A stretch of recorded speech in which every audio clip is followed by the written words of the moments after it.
फसल हमारी भाव तुम्हारा, फसल हमारी भाव तुम्हारा, फसल हमारी भाव तुम्हारा, गांव गांव एमएसपी था एमएसपी गारंटी कानून को लेके, और आज उसका आखिरी दिन है। क्या रणनीति रही इसको और क्या विचार बने हैं? देखिए, हमारी जो कोर कमेटी की अभी बैठक हुई थी, उसमें एक निर्णय लिया गया था कि गांव गांव घर घर एमएसपी, हर गांव गांव हर घर घर एमएसपी। अभी यहाँ से संकल्प लेकर सभी टीम उठी हैं कि कल से ही ये रणनीति चालू हो जाएगी। हर घर में एक मुहिम छेड़ी जाएगी एमएसपी गारंटी कानून की, और ये पूरे देश में चलेगी मुहिम। जो यहाँ पे संगठन थे, कितने संगठन यहाँ पहुँचे थे और कितने लोग इकट्ठे हो गए थे? यहाँ 200 सब संगठन थे। ऐसे लेटर जो आए थे 400-500 किसान संगठनों के लेटर आए थे, लेकिन 200 संगठन से ऊपर यहाँ उपस्थित थे। और आज जो उसका समापन हुआ है, इसीलिए कि कल से हर गांव में, हर गली में, हर घर में एमएसपी गारंटी कानून का एक शुरुआत हुई है, और पूरे देश में इसी तरह से सभी जागरूक करेंगे, जागरूक रैली के तौर पर निकलेंगे। इसके पहले भी कई मुद्दे ऐसे आ चुके हैं एमएसपी को लेकर, कई बार विचार बने हैं, कई बार किसानों ने आंदोलन भी किया था। तो सरकार सुन नहीं रही, इसमें क्या लापरवाही समझी जाए इसकी, या तानाशाही? देखिए, सरकार तो कोई भी आए, सभी किसानों के विरोध में ही रहती है। किसान हितैषी तो कोई सरकार ही नहीं बनी, क्योंकि 70-75 साल से एमएसपी की मांग करते चले आ रहे हैं। जब सरकार कांग्रेस की थी, तब बीजेपी के नरेंद्र मोदी जी गुजरात के मुख्यमंत्री रहे थे।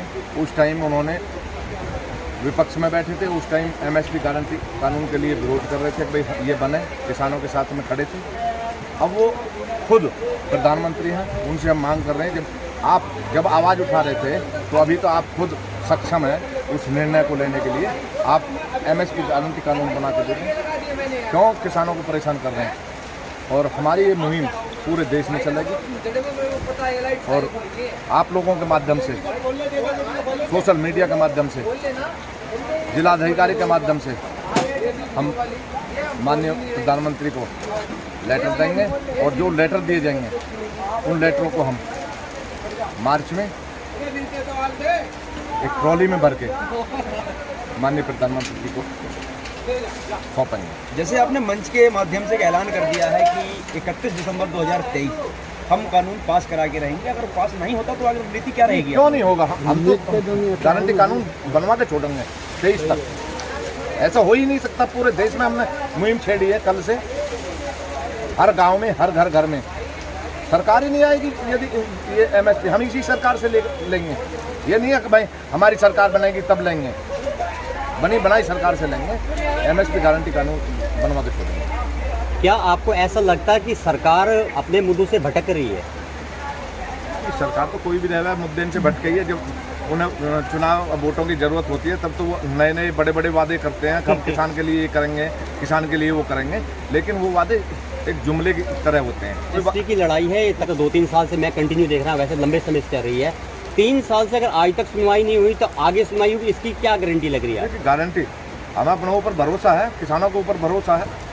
जब हमने एक मुहिम छेड़ी है, आज यहाँ इस ज़मीन से आवाज़ उठाई है, और ये ज़मीन से ही एमएसपी हम ज़मीन से ही करेंगे। बड़े बड़े हम हर गांव में, हर क्षेत्र में, हर ज़िले में बड़ी बड़ी सभाएं करेंगे किसानों की, और एमएसपी गारंटी कानून तो लेके रहेंगे। अगर सरकार नहीं सुनती है, क्या वापस वैसे ही आंदोलन दोबारा शुरू होगा जैसा ये पहले हुआ था? हम तो नहीं मानते कि नहीं सुनेगी।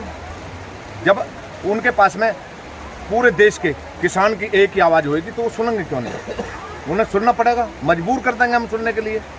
वोट तो किसानों से भी 2024 के जो चुनाव है, उसके लिए ये प्लानिंग सरकार कर सकती है कि एमएसपी को लागू करके किसानों के वोट बटोर सकती है, ऐसा हो सकता है? देखिए, जब वो हमें एमएसपी गारंटी कानून बना के देगी, मोहर लगा के देगी, तो वोट तो मिलेंगे, ले लो वोट, कोई दिक्कत नहीं है। हमें तो वो सरकार चाहिए ना जो किसान हितैषी हो।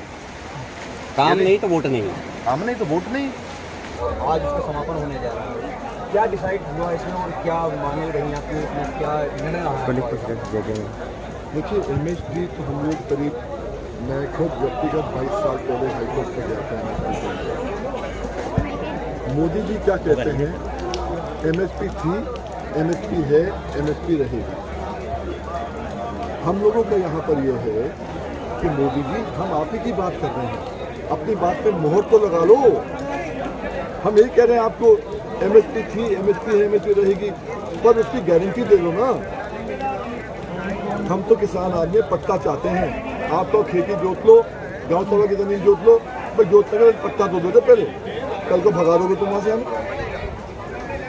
तो वही हम चाह रहे हैं, केवल आज MSP की गारंटी मिल जाए। उसके लिए ये तय हुआ है कि हर गांव में, ये गांव से इसलिए शुरुआत की है, एक गांव के, हिंदुस्तान के ये ऐतिहासिक गांव है। ऐतिहासिक कैसे है, जहां आप खड़े हैं, पहले इसके ऊपर आज से पाकिस्तान बनने से पहले लियाकत अली खान जो थे प्रधानमंत्री, उन्हीं की ज़मीन थी है। उनका तबादला मैं दादा के साथ हुआ था, जिन्होंने साहिवाल की बीच हरी क्रांति यहाँ से निकली थी। US के अंदर प्रेसिडेंट निक्सन के यहाँ हर कहीं गए, क्योंकि वर्ल्ड रिकॉर्ड यहाँ से हुआ था हरी क्रांति के अंदर। तो ये गांव ऐतिहासिक है। एक गांव से पूरे देश के गांव में आवाज़ पहुंचेगी, इस उम्मीद के साथ यहाँ पर अधिवेशन किया था। और वही तय किया गया है कि MSP के लिए गांव-गांव के अंदर ये आवाज़ पहुंचे, माहौल बनाया जाए। गांव-गांव MSP, हर घर MSP, हर घर के, हर किसान के घर में MSP मिले, हर गांव में MSP मिले। तो क्या होगा, जो मोदी जी कह रहे हैं 5 ट्रिलियन इकोनॉमी, उसका रास्ता खुल जाएगा।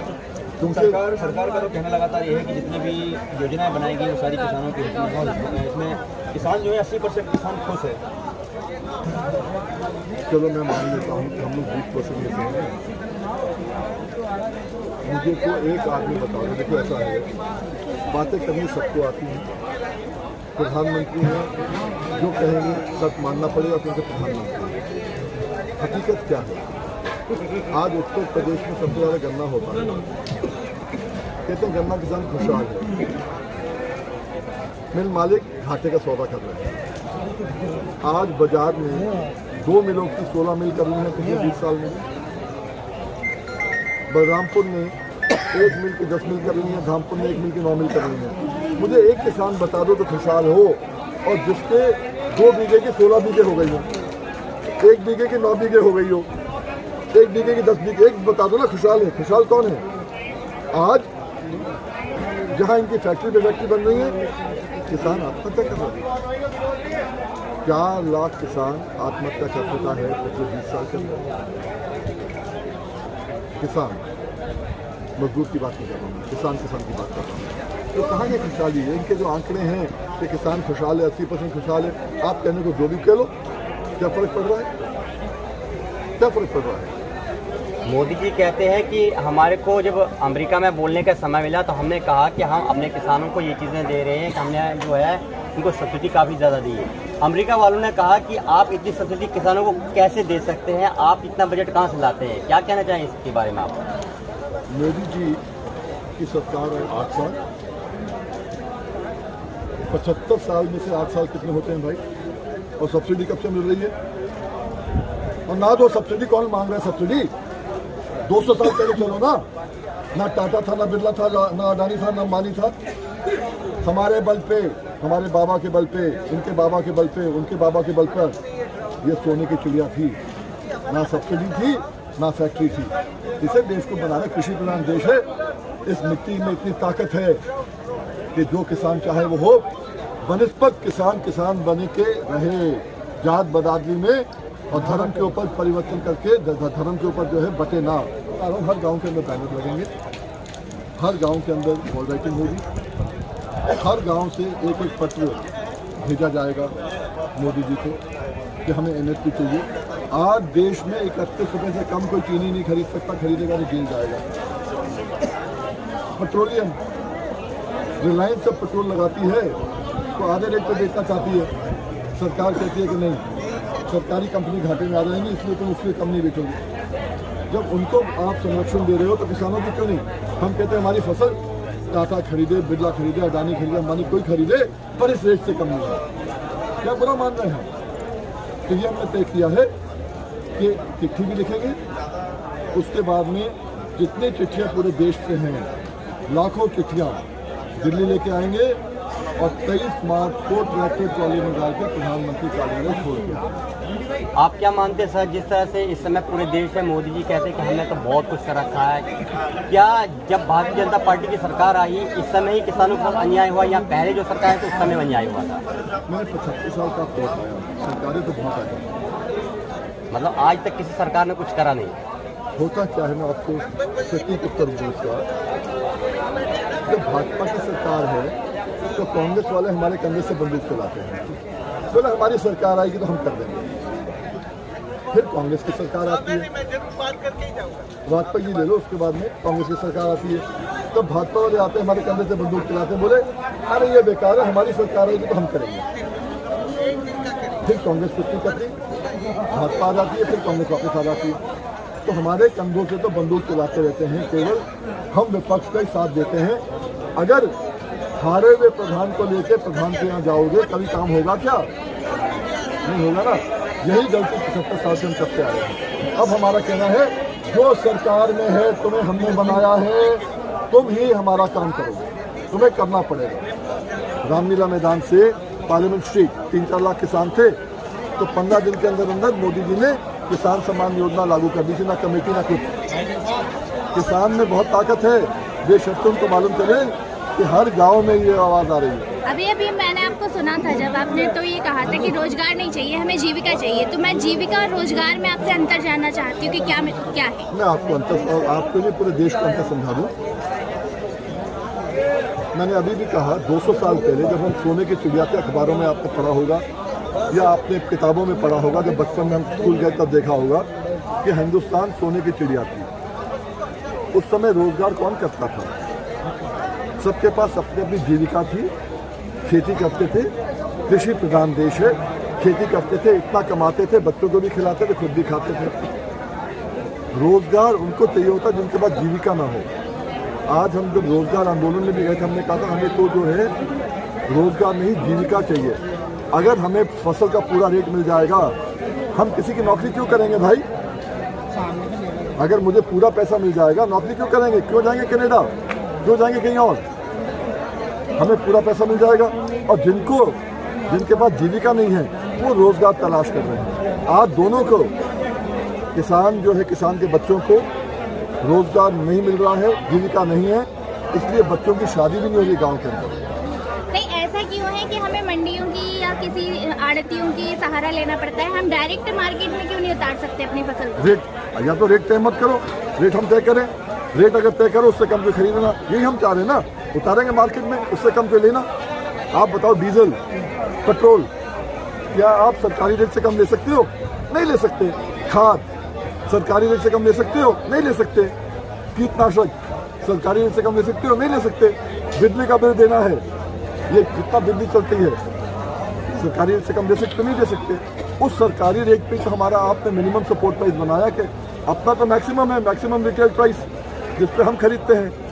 हम जो इनपुट लेते हैं मैक्सिमम रिटेल प्राइस पे लेते हैं, और मिनिमम प्राइस भी हमें ना मिले, ये तो बहुत नाइंसाफी है। क्या एमएसपी बनने से दलाली जो होती है, जो मार्केट में दलाली होती है, वो खत्म हो जाएगी? देखिए, मैं फिर समझा दूँ आपको। पेट्रोल जो है, डीजल जो है, सरकारी रेट से कम आप लेके दिखा दो, ऊपर बेशक बेच दो। जब खुलेआम सरकारी रेट पे मिलेगा तो ऊपर कौन देगा पैसा? गांव में क्या होता था केरोसिन के समय, जब केरोसिन खुला नहीं था तो लोग लेके आते थे और ऊपर ब्लैक में बेचते थे, ऐसे था ना। तो अगर आप रेट तय कर दो, अगर ज़्यादा आपको है, आपको देश चलाना है। अरे हम तो 30 साल पहले विधायक थे। अगर आपको देश ही चलाना है तो एक काम करो ना, हमें न्यूनतम दे दो और मैक्सिमम तय कर दो उपभोक्ता के लिए। उपभोक्ता कौन है? 70% किसान मजदूर खुद ही उपभोक्ता है। पर हम कहते हैं बाकियों की अगर बात करो, उनके लिए MRP कर दूँ कि भाई ये चावल जो है किसान से इस रेट लिया जाएगा, धान इतना का चावल बनेगा, 20% मार्जिन के बाद उपभोक्ता इतना ही देगा, तो उपभोक्ता को भी सस्ता मिलेगा, किसान को भी मुनाफा होगा। आज बिचौलिया जो पैसा कमा रहा है वो खत्म हो जाएगा। सर, बिचौलियों को खत्म करने के लिए मोदी जी ने अनाउंस करके कहा था कि हमने बिचौलियों को खत्म कर देना है, किसानों को खत्म नहीं करना है। जब आप बात करें कि बिचौलिया खत्म करके डायरेक्ट किसानों को लाभ मिलना चाहिए, तो बात तो दोनों सेम है।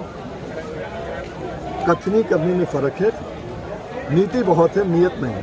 और एमएसपी कानून के बारे में जो यहाँ पे अधिवेशन रखा है आप लोगों ने, इसकी शुरुआत जो आप करने जा रहे हैं, ये पहले से काफ़ी दिन से चला आ रहा है और गवर्नमेंट इसे सुन नहीं रही है, कोई विचार नहीं कर रही है। अब जो रणनीति आप लोगों ने बनाई है वो कहाँ तक पहुँचेगी और उस पर क्या फ़ायदा होगा? आज हमने एक नारा दिया है कि हर गांव एमएसपी, हर घर एमएसपी। ये नारा लेकर हम गांव-गांव, घर-घर तक पहुंचेंगे और हर एक किसान जो भी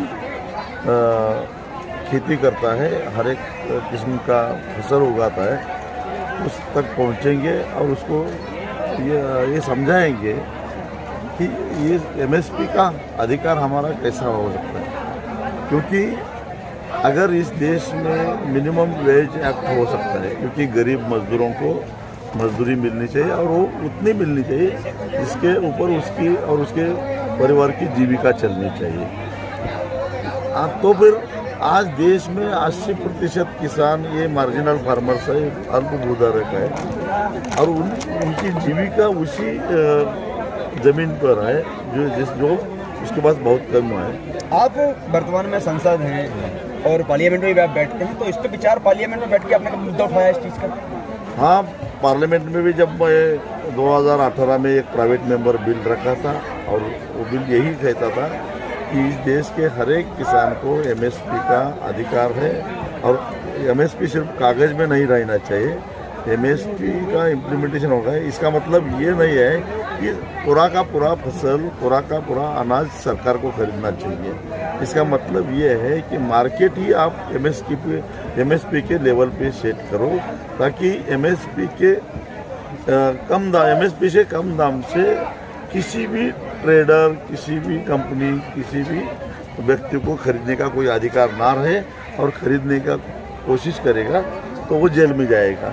इस तरह से अगर कानून सेट हो जाएगा तो हर एक व्यक्ति, चाहे वो कश्मीर का हो या कन्याकुमारी का हो, बंगाल का हो या गुजरात का हो, हर एक किसान को एमएसपी मिलेगी, हर एक फसल को एमएसपी मिलेगी। हमने दूध को भी एमएसपी मांगा है। जब आप संसद थे, क्या आपने उस टाइम किसानों से बात करके एमएसपी देने के वादे किए थे? जी हाँ, हमने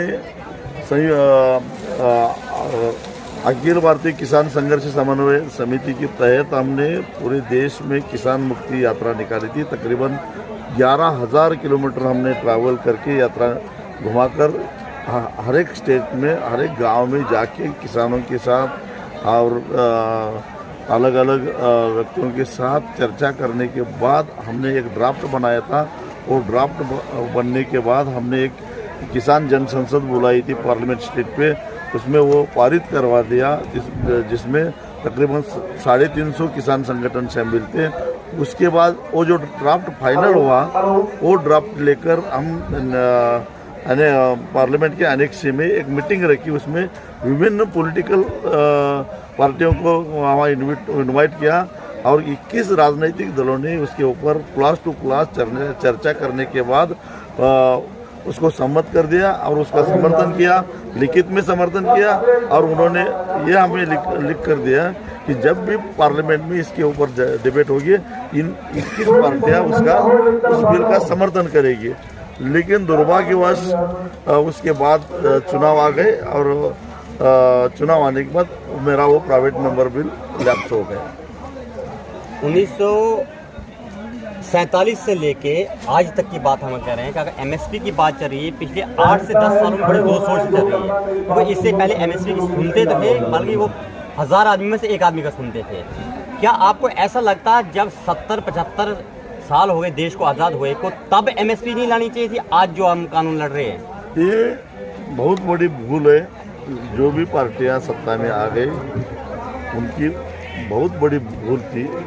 एमएसपी तो शुरुआत की सर शिवराम ने स्वतंत्रता से पहले पंजाब प्रांत में जब वो कृषि मंत्री थे, उस वक्त तो उन्होंने वो एमएसपी की संकल्पना लाई थी। उसके बाद लाल बहादुर शास्त्री जी ने उसे पूरे देश को एमएसपी लागू कर दिया। लेकिन ये जो आज की तारीख में जो एमएसपी है वो एक सिर्फ रिकमेंडेशन है, उसका कोई वो अनिवार्य नहीं है। उसका फ़ायदा ये बिचौली उठा रहे हैं और मार्केट में उसका नुकसान हो रहा है। और मैं एक सवाल पूछना चाहता हूँ, अगर एफआरपी गन्ने का एफआरपी अनिवार्य है तो बाकी फसलों के लिए एमएसपी अनिवार्य क्यों नहीं करते? यही मेरा एक सवाल है।